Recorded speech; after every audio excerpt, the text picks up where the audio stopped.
नमस्कार दोस्तों, स्वागत है आपका विश्व सनातन चैनल पे। आज हम आपको सुनाने जा रहे हैं करवा चौथ से जुड़ी 3 बेहद रोचक और प्रेरणादायी कथाएं।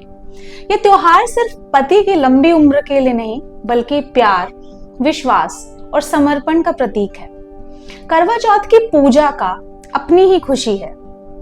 सुबह से सुहागनें बिना पानी पिए व्रत रखती हैं। शाम को करवा माता की पूजा की जाती है।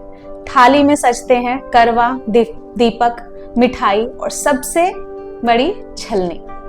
और फिर रात को चांद को छलनी से देखकर पति की आरती उतारी जाती है।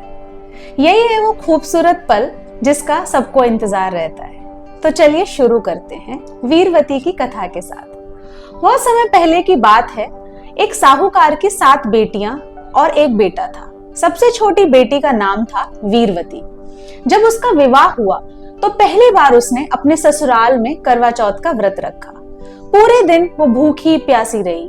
जैसे जैसे सूरज ढला उसकी हालत बिगड़ने लगी। भाइयों को अपनी बहन की अवस्था देख के अच्छा नहीं लगा।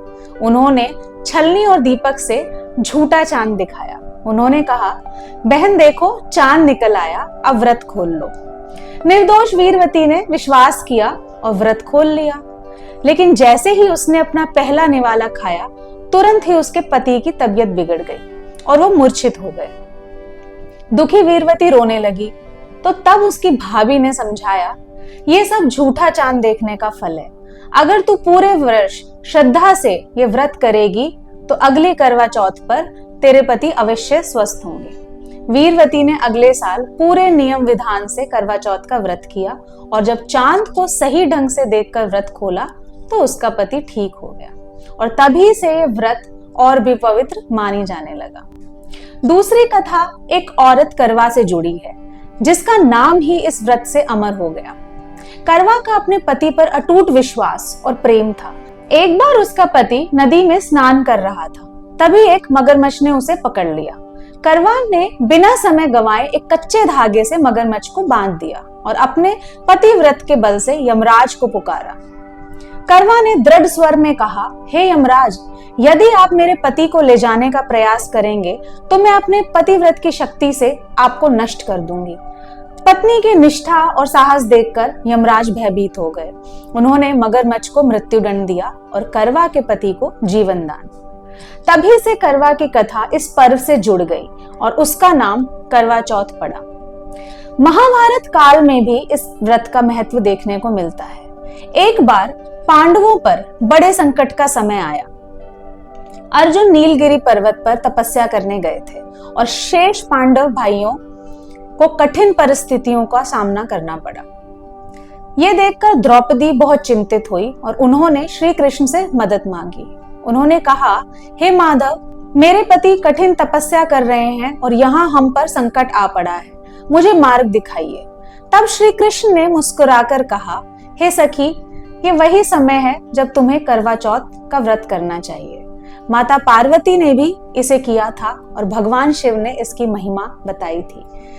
यदि तुम अपने व्रत सच्चे मन से करोगी तो निश्चित से ही पांडवों के संकट दूर हो जाएंगे। द्रौपदी ने पूरे विधि विधान के साथ करवा चौथ का व्रत किया। परिणाम स्वरूप पांडवों को संकट समाप्त हुए और उन्हें नई शक्तियां प्राप्त हुई। दोस्तों, चाहे वो वीरवती की मासूमियत हो, करवा का अटूट विश्वास या द्रौपदी की श्रद्धा, इन तीनों कथाओं से हमें यही सीख मिलती है कि करवा चौथ के व्रत केवल भूखे प्यासे रहने का नाम नहीं, बल्कि प्यार, आस्था और त्याग का प्रतीक है। आज भी करोड़ों स्त्रियां अपने पति की लंबी आयु और सुखमय जीवन की कामना के लिए ये व्रत करती हैं। आप सभी को करवा चौथ की हार्दिक शुभकामनाएं।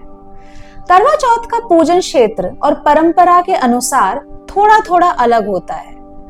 यहाँ मैं आपको अलग अलग प्रकार के करवा चौथ पूजन की विधियां बताने जा रही हूँ। आइए बात करते हैं व्रत की विधि के बारे में, जो अलग अलग जगह अलग अलग तरीके से मनाई जाती है। उत्तर भारत में सुबह उठकर नहा धोकर सुबह सूर्य उदय से पहले सास बहू को फल, मिठाई और सूखे मेवे देती है, जिसे सरगी कहते हैं। राजस्थान या गुजरात शैली में सास बहू को सोगा जिसमें फल, मिठाई और सूखे मेवे देती है। पंजाब और हरियाणा में सुबह सास बहू को सवेरा थाल देती है। उसके बाद दिन में स्त्रियां श्रृंगार करती हैं।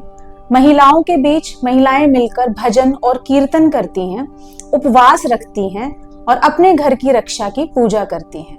इस व्रत में पानी तक नहीं पीती। अब बात करते हैं संध्या पूजा की। ये भी अलग अलग जगह अलग अलग हिसाब से होती है। उत्तर भारत में चौकी पर लाल कपड़ा बिछाकर माता पार्वती, भगवान शिव, गणेश जी और चंद्रमा की प्रतिमा या चित्र रखते हैं। मिट्टी या पीतल का करवा जल से भरा हुआ रखा जाता है। पूजा में रोली, चावल, दीपक, मिठाई और फल होते हैं।